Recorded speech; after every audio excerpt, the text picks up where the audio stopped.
నమస్తే, welcome to Telugu audio. ప్రస్తుతం మనతో పాటు ఉన్నారు బీజేపీ సీనియర్ నాయకులు కన్నెబోయిన రాజా యాదవ్ గారు. సార్ నమస్తే.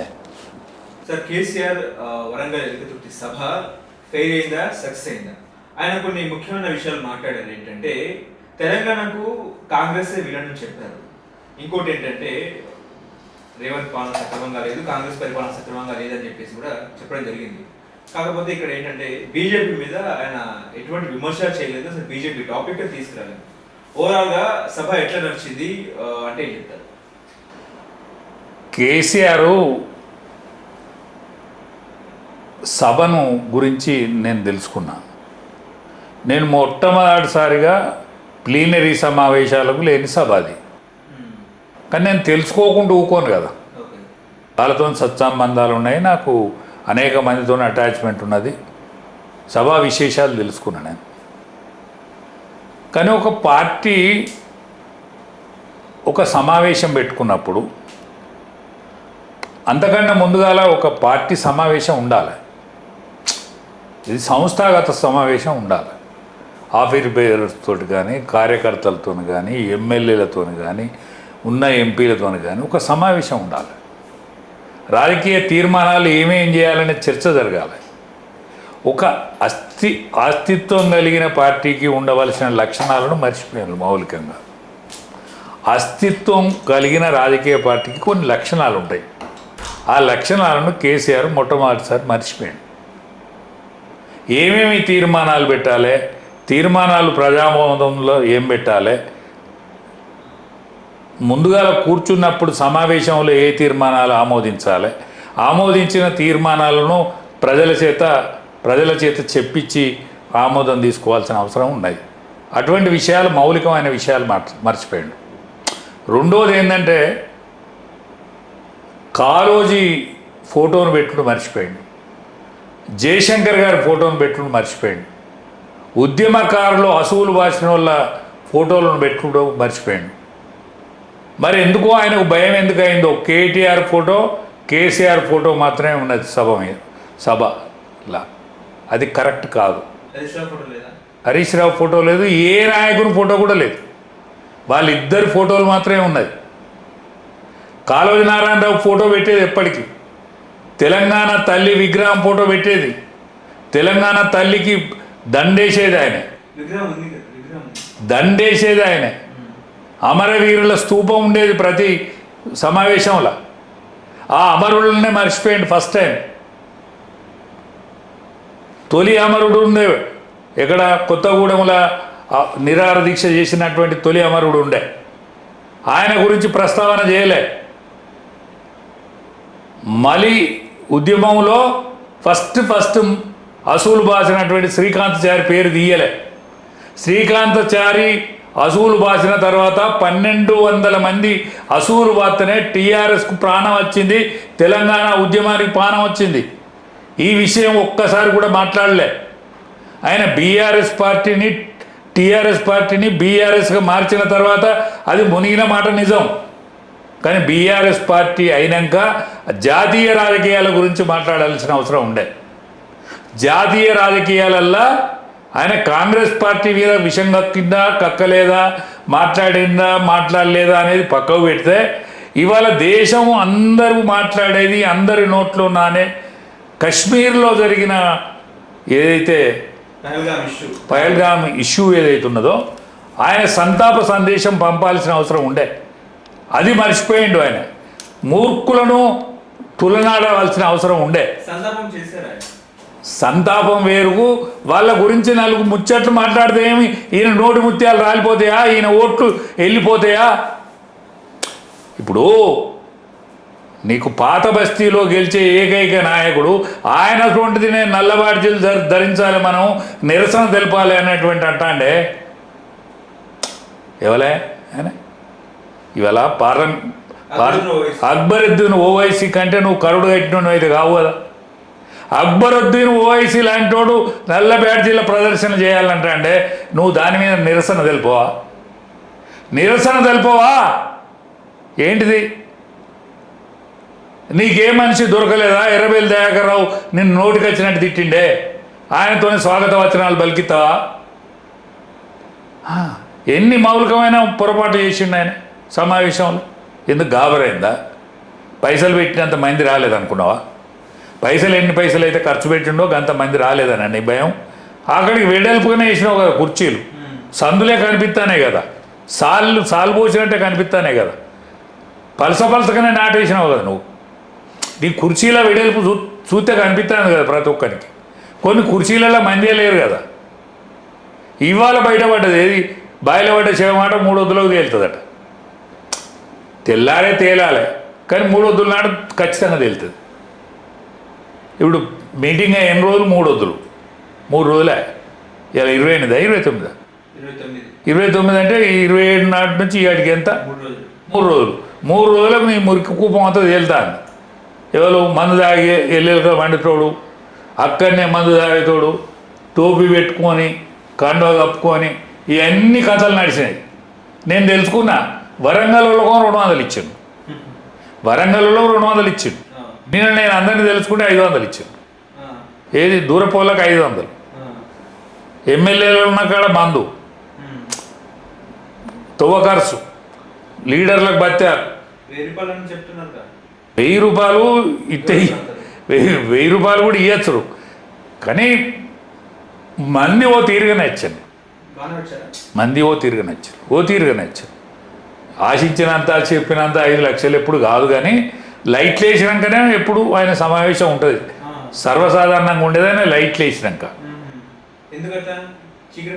చీకటి పడ్డాక మందికి అప్పుడే వస్తారు అనుకుంటాడు. చీకటి పడ్డాక లైట్లు వేస్తే ఈ కుర్చీలు వాళ్ళల్లో మంది కూర్చున్నది తెలియదు, మంది కూర్చోని తెలియదు. సగం వాహనాలతోనే గ్రౌండ్ నింపుతారు. ఎప్పుడైనా సగం వాహనాలు పెట్టి గ్రౌండ్ నింపుతాడు.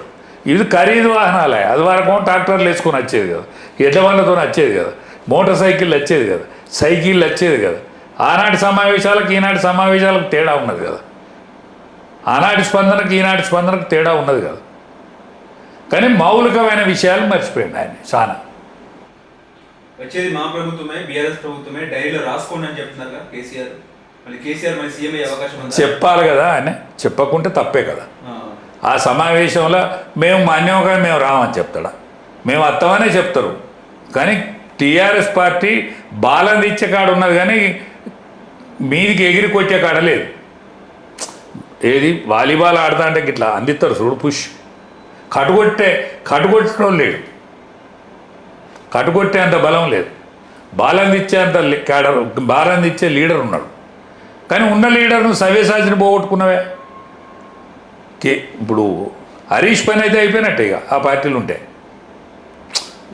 మాత్రం అయిపోయినట్టే. ఆయన అస్తిత్వాన్ని ఎంకులాడుకుంటూ ఉంటాడు, దక్కుతాడు. ఆయన అస్తిత్వాన్ని ఎంకులాడుకుంటే పార్టీ దక్కది. ఆయన అస్తిత్వాన్ని ఎంకులాడుకుంటే ఆయనకు టీఆర్ఎస్ దక్కుతుంది, వీళ్ళకు బీఆర్ఎస్ దక్కుతుంది.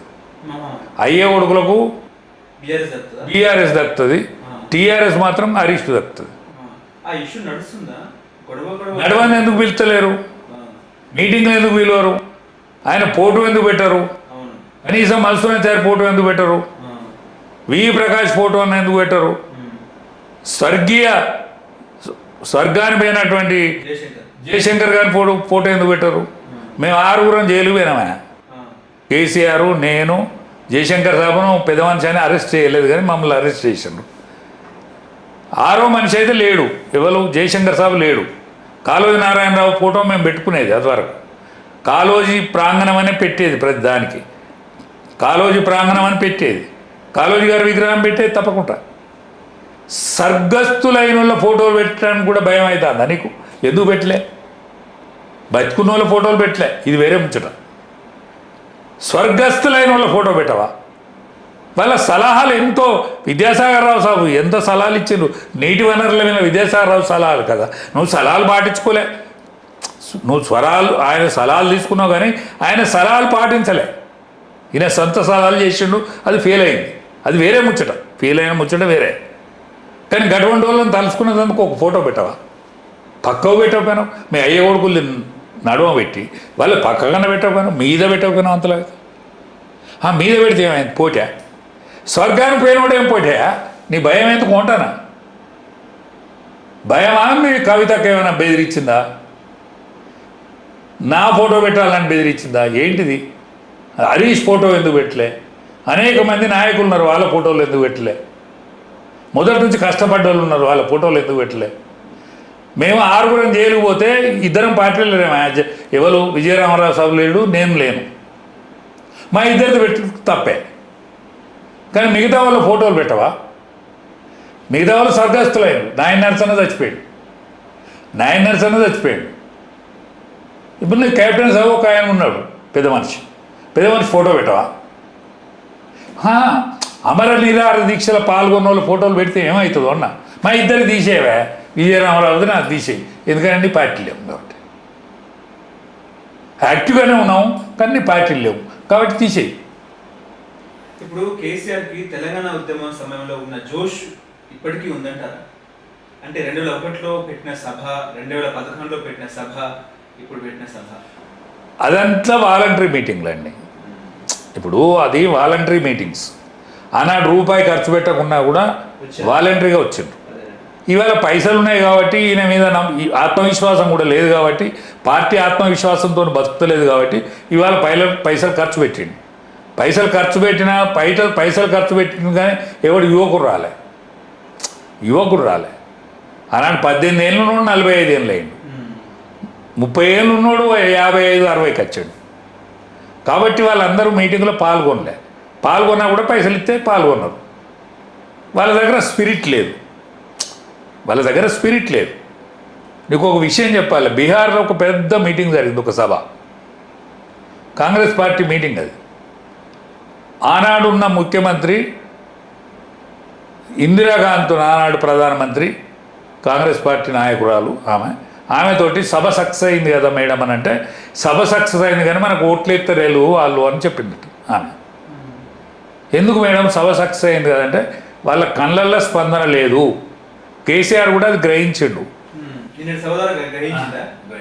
ఆయన కేసీఆర్కి అన్ని గ్రహిస్తాడు.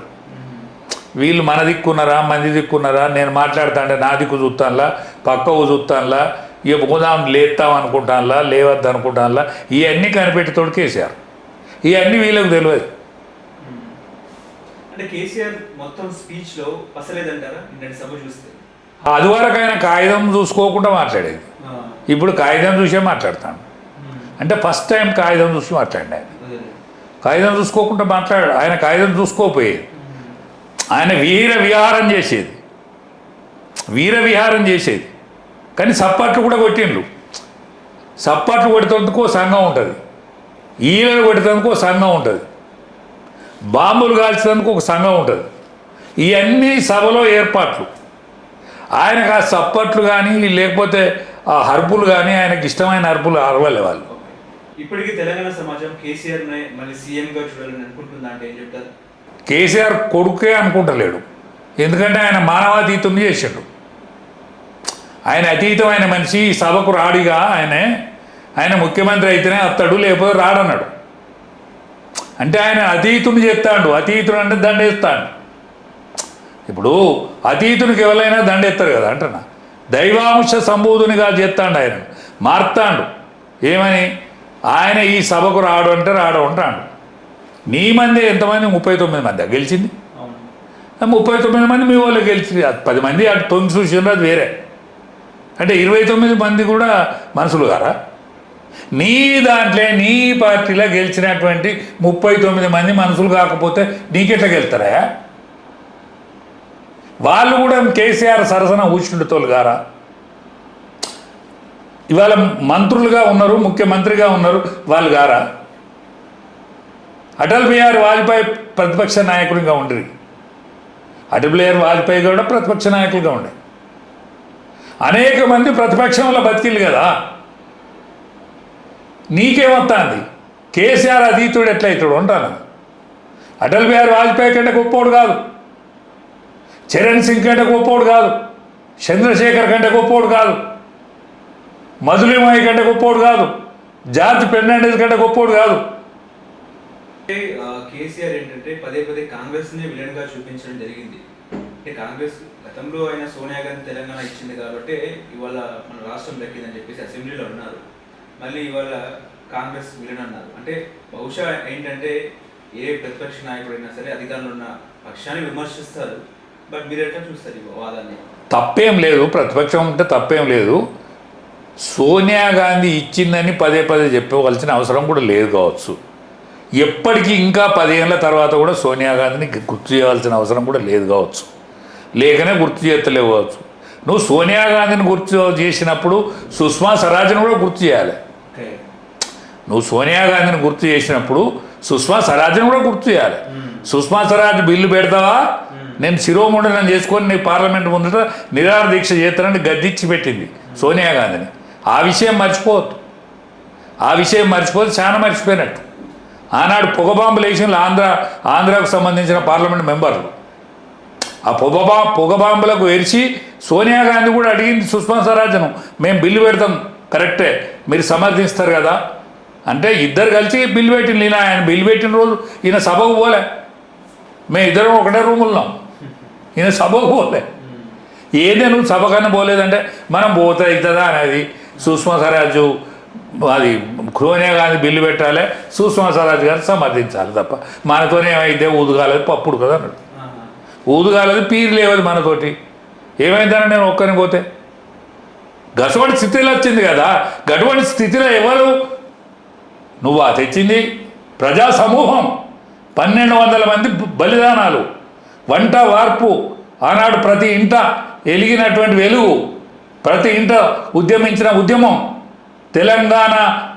తెలంగాణలో ఉన్న ప్రతి పార్టీ కూడా గజ్జు అన్నది ఆనాడు, ప్రతి పక్షం కూడా గజ్జు అన్నది, పాలకపక్షం కూడా గజ్జు అన్నది. ఎందుకు? ఆనాటి పరిస్థితులు, ప్రజలల్లో ఒక మార్పు వస్తుంది. దీనికి మనం అనుకూలంగా మెదలకపోతే మన ప్రజా సింహాసనమే దక్కదు అన్నటువంటి పరిశాన్ అయింది. కేసీఆర్ కొడుకు చేతనో కాలే, కేసీఆర్ ఇద్దరు ఈ అయ్యగొడుకులు చేత కాలే. ఇది అనేక సంవత్సరాల పోరాటం ఇది. ఇప్పుడు హరీష్ రావు ఒక వేదిక చెప్తే ఆ వేదిక కాదని కేసీఆర్ ఎల్కతుర్తిని ఎందుకు చూస్ చేసుకున్నారు? అదేవిధంగా హరీష్ రావు ఫ్లెక్సీలు, మీరు అన్నట్టు హరీష్ రావు ఫ్లెక్సీలు ఎక్కడ పెట్టలేదు. రేపు సభానంగా ఇవాళ సాయంత్రం హరీష్ రావు ఫ్లెక్సీలు పెట్టినారు. ఏంటి బీఆర్ఎస్ పార్టీలో కూడా చీలిక ఏర్పడే అవకాశం ఉందా? 99% చీలిక ఏర్పడదా అనేది అది హరీష్ రావు మీద ఆధారపడి ఉన్నది. అది హరీష్ రావు మీద ఆధారపడి ఉన్నది. హరీష్ రావు అందులోనే మగ్గితే ఆయన అస్తిత్వం గోలు కొట్టినట్టే. ఆయన అస్తిత్వాన్ని కాపాడుకోవాలంటే ఆయన ఏదైనా నిర్ణయం తీసుకోవాలి. ఆయన నిర్ణయం తీసుకున్నాక టీఆర్ఎస్ అనే పార్టీ, బీఆర్ఎస్ అనే పార్టీ అస్తిత్వం దక్కదు. లేకపోతే ఆయన అస్తిత్వం పోతుంది, లేకపోతే ఆయన అస్తిత్వం ఉండదు. అంతే. తీన్ పతక్కేల్ నిజంగా కాంగ్రెస్ ప్రభుత్వం మీద జనాలు ఇప్పటికీ వ్యతిరేకంగా ఉన్నారంటే? ఖచ్చితంగా వ్యతిరేకంగా ఉన్నారు. ఖచ్చితంగా వ్యతిరేకంగా ఉన్నారు. పథకాల విషయంలోనా, అభివృద్ధి విషయంలోనా, సంక్షేమ విషయంలోనా అంటే ఏం చెప్పారు?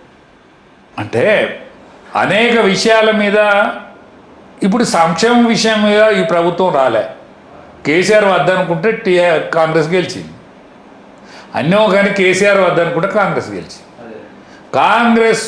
కాంగ్రెస్గా గెలిస్తే, రేవంత్ రెడ్డిగా గెలిస్తే ఇంత పరిశాన్ ఉండదు. 14 నెలలకో 15 నెలలకో ఈ ప్రభుత్వం మీద ఇంత విరక్తి రాదు. కానీ కాంగ్రెస్ పార్టీకి అస్తిత్వం కొరవడిన మాట నిజం. అసలు భారతదేశంలో అది కండె గుక్కినట్టు గుక్కుతుంది, కొవ్వొత్తివతిక కరుగుతుంది, దీపం వల్ల ఎలుగుతలేదు. ఆల్ ఇండియాలనే కాంగ్రెస్ పార్టీ ఆల్ ఇండియాలనే కోలుకోలేని కథలున్నది. ఏ రాష్ట్రంలో కూడా ఎన్నికలల్లో 2వ స్థానం 3వ స్థానానికి పడిపోతుంది. వాళ్ళ నాయకుడే అస్తిత్వాన్ని కోల్పోతాడు. ఇక్కడ కోల్పోవడం పెద్ద లెక్క కాదు, కానీ ఆ కోల్పోయిన జాగా టీఆర్ఎస్, ఈ బీఆర్ఎస్ఏ దాన్ని ఆక్రమించే కాడ లేదు అని. అట్లని నేను టీఆర్ఎస్కు బలం కూడా లేదని అంటలేను. లీడర్షిప్ ఉన్నది కానీ ప్రజావాహన లేదు. ఇప్పుడు నిన్న సభలో కేసీఆర్ బీజేపీని ఎందుకు టార్గెట్ చేయలేదంటారు? భవిష్యత్తులో బీజేపీ బీఆర్ఎస్ కలిసి పొత్తులో భాగంగా ఉంటాయి. ఇప్పుడు కేసీఆర్ అనే తోడు ఎవరితోనైనా పొత్తు కలిసిండే. ఇప్పుడు కాంగ్రెస్ పార్టీతో పొత్తు కలిసి ఆయన మనుగడ కాపాడుకున్నాడు కొన్నాళ్ళు. దాని తర్వాత సమైక్య పార్టీ అటువంటి తెలుగుదేశం పార్టీతో కూడా పొత్తు కలిసిండు. ఆయన ఎవరితో పొత్తు కలుపుతాడో తెలియదు, కానీ కేసీఆర్కి అంత సినిమా లేదు. అసలు కేసీఆర్కు కేటీఆర్ ఆంబావాన్ని ఎవ్వడు కూడా కేటీఆర్ ఇప్పుడు కేసీఆర్ లెక్క లేదండి. కేసీఆర్ ఎక్కడ ఒదగాలి, ఎక్కడ ఎదగాలి, ఎక్కడ తగ్గాలి, ఎక్కడ పెరగాలి అనేది కేసీఆర్కు తెలుసు. కానీ ఈయనకు తల బిరుస్తారని తప్ప ఇంకోటి తెలుస్తలేదు. కేటీఆర్ అన్నది ఆయనకు, ఆయన వెంట్రుకల మీద కూడా ఇంకా ఎత్తున్నది ఆయనకు. ఇప్పుడు వెంట్రుకల కాడికే కదా నా ఎత్తు, నా అటువంటి బోడగుండా అయింది, బట్టతలకాయ అయింది, నిన్న నా గీడికే ఉంటుంది. కానీ మీకు ఎంటికల దానిక మీ ఎత్తు అన్నట్టే కదా. కానీ కేటీఆర్ అంటే దానికి ఆ ఎంటికల మీద కూడా ఆయన గర్వంగా అనిపిస్తాను. అది సంగతి. ఓకే, ఇప్పుడు నెక్స్ట్ ఏంటంటే దేశవ్యాప్తంగా ఒకవైపు ఏమో జమ్మూ కాశ్మీర్ పహల్గాంలో ఉగ్రదాడి, ఇంకోవైపు ఏంటంటే ఛత్తీస్గఢ్ సరిహద్దులో ఆపరేషన్ కగార్. సో దాదాపుగా నక్సలైట్లను అక్కడ ఎన్కౌంటర్ చేస్తున్న పరిస్థితి. నిన్న కూడా వాళ్ళు లేఖ విడుదల చేశారు, ఏంటంటే ఈ ఎన్కౌంటర్లు ఆపండి, శాంతి చర్చలు జరుపుదామని చెప్పేసి కూడా అటువైపు మావోయిస్టులు లేఖలు పేర్కొంటే, ఇటు కేంద్ర ప్రభుత్వమేమో ఇప్పటికీ వాళ్ళ మీద ఆపరేషన్ కగార్ పేరుతో ఎన్కౌంటర్ చేస్తున్న పరిస్థితి. దాదాపుగా గుట్టలో 20,000 మంది పోలీసు బలగాలు మొహరీన్ పైన కూడా సమాచారం ఇస్తున్న నేపథ్యంలో ఏంటంటే ఇప్పటికైనా చర్చించి ఆపరేషన్ కగార్ ఆపేస్తారా? అంటే చర్చ అంటే ఇదివరకు రాజశేఖర రెడ్డి కాలంలో కూడా వాళ్ళు శాంతి చర్చలు చేశారు. 24 వాళ్ళు రాజశేఖర రెడ్డి కాలంలో కూడా ఇక్కడ శాంతి చర్చలు చేసిండ్రు. కానీ శాంతి చర్చలు చేసిన కానీ తుపాకులు ఇచ్చిపెట్టలే. ఇప్పుడు ప్రభుత్వం ఏమంటుందంటే మీరు ఏమేం చర్చిస్తారో మాతో చర్చించండి, కానీ తుపాకులు పక్కకు పెట్టండి అని వాళ్ళు అంటారు. మేము మా తుపాకులు మా దగ్గరనే ఉంటాయి కానీ శాంతి చర్చలని వాళ్ళు అంటారు. అంటే మేము కొద్దిగా మొసదీర్చుకుంటామని వాళ్ళు అంటారు. కొద్దిగా అంతసేపు ఈ శాంతి చర్చల పేరు మీద మేము మొస తీసుకొని మేము మా బలగాన్ని కూడగట్టుకుంటామని వాళ్ళు అంటారు. బలగం అద్రపై మీకు ఏమన్నా శాంతి చర్చల మీద స్పష్టత ఉంటే మీకు చర్చల మీద స్పష్టత ఉంటే తుపాకీ కొట్టడం ద్వారానే రాజ్యాధికారం సాధిస్తామనే ఆలోచన విధానాన్ని మీద మీరు దాన్ని స్వస్తి పలికితే చర్చించుకుందాము. కానీ మాకు తుపాకులే ఉంటాయి, చర్చలే అంటే వెసులుబాటు కోసమే కదా చర్చలని ప్రభుత్వం అంటాను. మీ వెసులుబాటు కోసమా లేకపోతే మీ విధానం మార్చుకుంటానులా, ఈ రెండిట్లో ఏంటిదనో ప్రభుత్వం అంటాను. మేము మొస తీర్చుకుంటాం అనుకుంటానులా అనేది వీళ్ళు మొస తీర్చుకునేదానిక లేకపోతే చర్చించేదానిక అనేది వీళ్ళు నిర్ణయించుకోవాలి. ఇదివరకు ఒకసారి చర్చలు జరిగినాయి కదా, ఆ చర్చలు ఫెయిల్ అయినాక మళ్ళీ కాల్పులు మళ్ళీ ఎంత జరుగుతుంది కదా. ఒక్కసారి క్లోజ్ అవుతుందా నడుతుందా, ఇది ఒకటి. కశ్మీర్ విషయం, కశ్మీర్లో జరిగేది పాకిస్తాన్ అస్తిత్వం కోసం పాకిస్తాన్ చేసే ఈ కుట్రలు కొనాలు ఇయ్యాడిది కాదు వీళ్ళది, ఇవ్వాడిది కాదు. కశ్మీర్ ఇష్యూను ఎప్పటికీ రాజెత్తాలి. కశ్మీర్లో శాంతి నెలకొన్నది, వాళ్ళకు టూరిజం డెవలప్ అయింది, వాళ్ళ బతుకులు బాగుపడుతున్నాయి. అయితే వాళ్ళకేమవుతుందంటే ఇంటర్నల్గా పాకిస్తాన్ గందరగోళం ఉన్నది. ఇంటర్నల్గా గందరగోళం ఉండే వరకు ఈ మన దాంట్లో మన కుంపటి రాజెత్తాను వాళ్ళు. మనం శాంతియుతంగా బతుకుడు వాళ్ళకి ఇష్టం లేదు. కానీ వాళ్ళు భంగపడతారు కాక భంగపడతారు. పాకిస్తాను 3 ముక్కలైనా ఆశ్చర్యపడద్దు. వాళ్ళ ఆర్థిక పరిస్థితి మంచిగా లేదు, అయినా తలా ఒక తీరు మాట్లాడతాను. పార్టీలో తలా ఒక తీరు మాట్లాడతాను, మిలిటరీలో తలా ఒక తీరు మాట్లాడతాను. ఇప్పటికే మిలిటరీలో రాజీనామా చేసి వెళ్ళిపోతాను. ఇప్పుడు యుద్ధ సమయంలో మనోళ్ళు ఇంటికి పోయిన వాళ్ళని రమ్మని మనోళ్ళు అంటే వీడు ఉన్నోడే రాజీనామా పెడతాడు. అంటే పాకిస్తాన్ యొక్క పరిస్థితి మంచిగా లేదు. ఓకే, కానీ కగార్ విషయంలో కామ్రేడ్లు సైలెంట్ అయ్యారా అంటే ఏం చెప్తారు? అంటే సైలెంట్ అయితే వాళ్ళు చర్చల కోసం ఎందుకు డిమాండ్ చేయాలి? డిమాండ్ ఎందుకు చర్చల కోసం? మీరు అన్నట్టుగా మేము ఆలోచిస్తాం అని అంటే దానికి డిమాండ్ ఎందుకు? డిమాండ్ ఏంది దాని పేరు? ఇటు మాజీ ముఖ్యమంత్రి కేసీఆర్, సీఎం రేవంత్ రెడ్డి కూడా కగార్ విషయంలో కూడా ప్రభుత్వాలు చర్చించాలి, కేంద్ర ప్రభుత్వానికి కూడా ఒక అల్టిమేట్ జారీ చేసే అవకాశం. మరి రాహుల్ గాంధీ ఎందుకు అడుగుతలేడు? ఆయన ప్రతిపక్ష నాయకుడు కదా. ఇప్పుడు నీకు పార్లమెంట్ మెంబరే లేడు, రాజ్యసభ మెంబర్ ఉండొచ్చు ఎవరకు? కేసీఆర్కు. ఈయనకు పార్లమెంట్ మెంబర్లు ఉన్నారు, ప్లస్ ప్రభుత్వం ఉన్నది. ఇక్కడ నీ ప్రభుత్వంలో ఉన్నటువంటి రాజశేఖర రెడ్డి కూడా చర్చలు చేసిండు కదా, స్వయంగా ఆయన చేసిండు కదా. మరి నువ్వే చేయరాదా చర్చలు? ఈయనే హోమ్ మినిస్టర్, ఈయనే ముఖ్యమంత్రి. మరి రాజశేఖర రెడ్డి చేసి ఎందుకు ఫెయిల్ అయ్యిండు, నువ్వు ఎట్లా పాస్ అవుతాను అనుకుంటున్నావు? రాజశేఖర రెడ్డి ఎందుకు ఫెయిల్ అయ్యిండు, నువ్వు ఎట్లా సక్సెస్ అవుతావు? రాజశేఖర రెడ్డి కంటే నువ్వు మొనగానివా? రాజశేఖర రెడ్డి మొనగాడా, నువ్వు మొనగానివా? ఆనాడు ఆయనకు ఫుల్ ఫ్లెడ్జ్డ్ ప్రభుత్వమే ఉండే కదా, ఆయన కూడా చేసిండు కదా, ఆయన కేంద్రాన్ని కూడా ఒప్పించేంత బలవంతుడు కదా. నీ కేంద్రంలో నీ బలమే లేదు కదా, నీ బలగమే లేదు కదా. కేంద్రంలో ఉన్న నీ ప్రతిపక్ష నాయకుడిని డిమాండ్ చేయవని. నీ ప్రతిపక్ష నాయకుడే కదా రాహుల్ గాంధీ డిమాండ్ చేయాలి, ఇవి వాళ్ళ చర్చలున్నాయా మాట్లాడాలి అని ఆయన అడగాలి. నీకేమెక్కరున్నది? నువ్వెంత అంటాను? కేసీఆర్ ఎంత, ఈయన ఎంత? ఇప్పుడు కేసీఆర్ కేంద్రంలో ఏం బలం లేదండి, బలం లేదు, బలగం లేదు. మొన్న మీటింగ్ పెట్టింది కాబట్టి మీటింగ్లో మాట అనకపోతే వాళ్ళని దగ్గర నుంచి ఏదో డిమాండ్ పోయింది, ఒక కాగితం ఓ డిమాండ్ పోయిందండి. ఇక్కడికి కూడా హరగోపాల్ గారు వాళ్ళు ఉద్యమ పౌరకుల నాయకులు కలిసింది కాబట్టి హీరో మాట మాట్లాడి ఊకున్నాడు. ఇప్పుడు వాటి మాట మాట్లాడి ఊకుండా చిత్తశుద్ధి ఉంటే చిత్తశుద్ధితో ప్రయత్నం చేయాలి. మాట మాట్లాడే ఏదో నేను ఉప్పోసకు వాళ్ళు వచ్చింది కాబట్టి నేను మాట్లాడతానని చెప్పు, వాళ్ళు వచ్చింది కాబట్టి నేను అంటానని చెప్పవా. ఇటువంటి వాటికి క్లారిటీ లేని ముచ్చట మాట్లాడద్దు. ఓ బాధ్యతాయుతమైన పదవులు ఉండి ముఖ్యమంత్రి అయి ఉండి ఈయన అట్లా మాట్లాడతాడు. ఒక ప్రతిపక్ష నాయకుడు ఉండి ఆయన ప్రతిపక్ష నాయకుడే కానీ ఆయన వాళ్ళకు రాడట అసెంబ్లీకి రాని ప్రతిపక్ష నాయకుడు, చిత్తశుద్ధి లేని పాలకపక్ష ముఖ్యమంత్రి ఇట్లా మాట్లాడచ్చునా?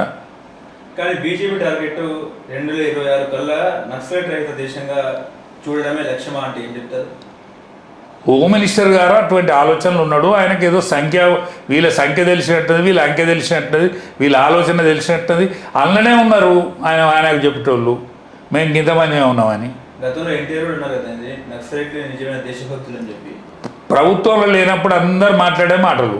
కేసీఆర్ కాలంలో ఎన్కౌంటర్లు ఎందుకైనాయండి? కేసీఆర్ కాలంలో ఎన్కౌంటర్లు ఎందుకు చేసిండు? ఇప్పుడు మళ్ళీ శాంతి చర్చలు చేయాలంటాడు. ఇది ఏం ముచ్చట అన్నట్టు? ఇదేం ముచ్చట అన్న? ఈయన కాలంలో ఎందుకు శాంతి చర్చలు చేయలే? 10 ఏళ్ళు నువ్వు ముఖ్యమంత్రి ఉన్నావు కదా, అప్పుడు నువ్వు చేసిన కొంటతనం ఏంది? నువ్వు చేసింది ఏందో అన్న? ఉన్నప్పుడు ఓ తీరు, లేనప్పుడు ఓ తీరా. ఇప్పుడు కేంద్రంలో మీ పార్టీ పవర్ లేదు కాబట్టి నువ్వు అంటావా? రేవంత్ రెడ్డి అనొచ్చునా కేంద్రంలో మేము లేము కాబట్టి నేను ఏదైనా తెలుస్తుందని? మొన్నటిదాకా ముఖ్యమంత్రిగా ఉన్నోడు 15 నెలల కింద కదా దిగిపోయింది. నేను ఎందుకు ఏడాది అర్థం అవుతుంది ఆయన దిగిపోయి? కేసీఆర్ దిగిపోయి ఏడాది అర్థమే కదా. ఏడాది అర్థం కంటే ముందు నువ్వు ముఖ్యమంత్రివే కదా, నువ్వేం చేసినావు అప్పుడు? అరే జనం అనుకోరా అనే వీళ్ళ గురించి, జనం ఏమనుకుంటారా? అరే ఏం మనసులరా వీళ్ళని అనుకోరా? అంటే జనానికి ఏమీ తెలియలేదు, ఎడ్డిముండ కొడుకులు మేమే తెలియగలం అంటే జనం మిమ్మల్ని ఒకరిని దించే ఒకరిని ఎక్కిచ్చే. అటువంటి జనం గురించి మీరు ఏమీ ఆలోచిస్తలేరంటే మిమ్మల్ని ఎడ్డోళ్ళని వాళ్ళు అనుకుంటాను. మీకు మేము ఛాంపియన్ అని ఒకరికోడు జబ్బలు దర్చుకుంటాం కదా, మీరు ఛాంపియన్ కాదు జనం అనుకోరా మిమ్మల్ని మీ గురించి? అరే ఎక్కడ ఎడ్డిముండ కొడుకుని అనుకుంటావి, వాడు ఎడ్డిని దించేత్తివి, వాడు ఆంబావేని దించేత్తివి, ఇటువంటి ఎడ్డిముండ కొడుకు మాట్లాడబట్టే అని అనుకోరా? ఇది కరెక్ట్ కాదు, క్లారిటీగా ఉండాలి ఇటువంటి నాయకత్వం. తెలంగాణ దొరికిన దరిద్రం ఇదంతా. ఇప్పుడు నిన్న కేసీఆర్ కాంగ్రెస్ ప్రభుత్వాన్ని మేము పడగొట్టాము, ఇంకా 3 సంవత్సరాలు వాళ్ళ ప్రభుత్వాన్ని కొనసాగించాలని పదే ఎందుకు అంటున్నట్టు? ఇప్పుడు మరి 15 మందినే టచ్లకు వచ్చిందని చెప్తారు బయటకనే పేపర్లు. కాంగ్రెస్లో ఉన్న ఎమ్మెల్యేలు కూడా ఈయన టచ్లకు వచ్చిండు, మా నాయన ముఖ్యమంత్రి అవుతాడని ఓదిక్కు చెప్తాడు. ఆయన మందలు ఇచ్చినా కూడా వీళ్ళు వినేటట్లు లేరు, ఈయన పార్టీలనే ఈయన వాళ్ళు ఉండేటట్లు లేరు కాబట్టి మేము దాన్ని దించమంటాను. కేవలం నిన్న సభ అనేది కేవలం తమ ఎమ్మెల్యేలో భరోసా నింపడానికి, కార్యకర్తల జోష్ నింపడానికి. జోష్ నిండితే నింపుతాడు, ఈయనకే జోష్ రాదా? వాళ్ళకెట నిండాలి? ఈయనకే నమ్మకం కుదురుతా? వాళ్ళకెట నమ్మకం కుదురుతాడు? ఈయనకు నమ్మకం కుదిరిందా? ఈయన మాటలలో స్పష్టత ఉన్నదా? ఈయన గంభీర ఉపన్యాసాలు చేసేది గండడీనే. నిన్న గండర వేషం కనిపించిందా? అంటే జనాన్ని చూస్తే కేసీఆర్ అంటే భవిష్యత్తులో మళ్ళీ ఇతర సీఎం అన్నట్టు ఏమైనా మీకు అనిపించిందా? ఇక గడిచిపోయిన రోజులు సీఎంగా చూసింది, మళ్ళా కేసీఆర్ను సీఎంగా చూస్తారని నేను అనుకుంటలేను. జనం అంచనా వేయొచ్చు అంటారు. సరే, వాళ్ళు ఆశపడి ఉంటే తప్పలేదు. జనాన్ని చూసి అంచనా వేయొచ్చు. నేనేమంటానంటే వాళ్ళు ఆశపడి ఉంటే తప్పలేదు, కానీ జనంలో ఆ కదలిక లేదు. ట్రైలర్ మాత్రమే అనుకుంటున్నట్టు. ప్రజలు ఏం అనుకుంటలేరు, వీళ్ళు కాంగ్రెస్ పార్టీ గురించి అనుకుంటలేరు, వీళ్ళ గురించి అనుకుంటలేరు. ఈనాడు యువతరం ఏమనుకుంటే గదే అవుతుంది. ఇవాళ ఎన్నెల్లేని బీసీ యొక్క నినాదం తెలంగాణలో ఉధృతంగా సాగుతుంది. బీసీ నినాదం ఉధృతంగా సాగుతుంది. రెండోది, 30 సంవత్సరాల నుంచి మందకృష్ణ మాదిగ ఏదైతే వర్గీకరణ గురించి తిప్పలబడ్డడో ఆ వర్గీకరణ రేవుకు వచ్చింది. వర్గీకరణ ఆమోదించక తప్పని పరిస్థితి నిర్మాణమైంది. ఇవాళ అత్యధిక ఎక్కువ జనాభా కలిగిన మాదిగ యువతరం ఇవాళ వేరే తిరిగి ఆలోచిస్తుంది. ఆ యువతరం ఏదైతే ఆలోచిస్తుందో రేపు మన తరం వాళ్ళని అనుసరించాల్సిన రోజు వస్తుంది, మా తరం అనుసరించాల్సిన రోజు వస్తుంది. కాబట్టి వీళ్ళిద్దరికీ, రేవంత్ రెడ్డికి కానీ కేసీఆర్కి కానీ కేటీఆర్కి కానీ వీళ్ళ ఫేస్ వాల్యూ ఇక కనిపించేది కాక కనిపించేది ఆ యువతరం ఏదనుకుంటే గది అవుతుంది.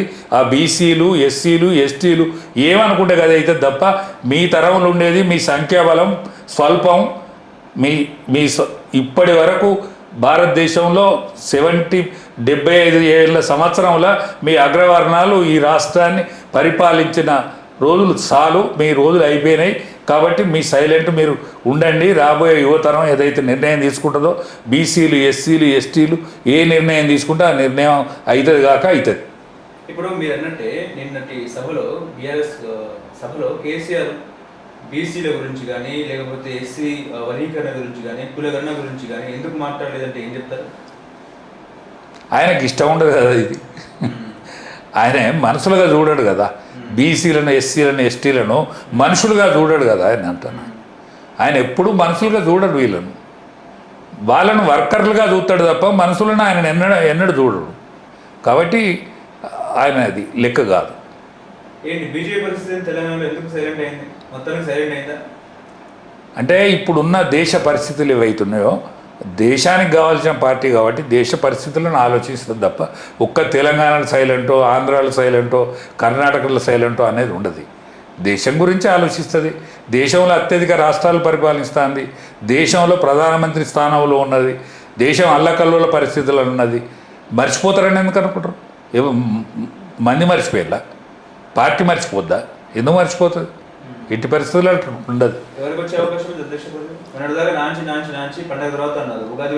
కాదండి, ఇప్పుడున్న పరిస్థితులల్లో అనేక రాష్ట్రాలల్లో మిగిలిపోయినాయి. ఒక్క రాష్ట్రమే కాదు, తెలంగాణ రాష్ట్రమే కాదు, అనేక రాష్ట్రాల్లో చేయాల్సిన అవసరం ఉన్నది. ఇప్పుడు ప్రధానమంత్రి కానీ హోమ్ మినిస్టర్ కానీ అంతులేని బిజీలు ఉన్నారు. ఈ బిజీల దీని గురించి ఆలోచిస్తే కరెక్ట్ కాదు. ఆలోచిస్తలేరు అనుకుంటే కూడా కరెక్ట్ కాదు. ఆలోచిస్తే కరెక్ట్ కాదు, ఆలోచిస్తలేరు అనుకుంటే కూడా కరెక్ట్ కాదు. అందుకనే ఇది మౌనంగా ఉండవలసిన రోజులు. కాబట్టి వాళ్ళు ఏదో యాదృచ్ఛిక మౌనం పాటిస్తారు తప్ప పార్టీనే విడిచిపెట్టరు ఇప్పుడే.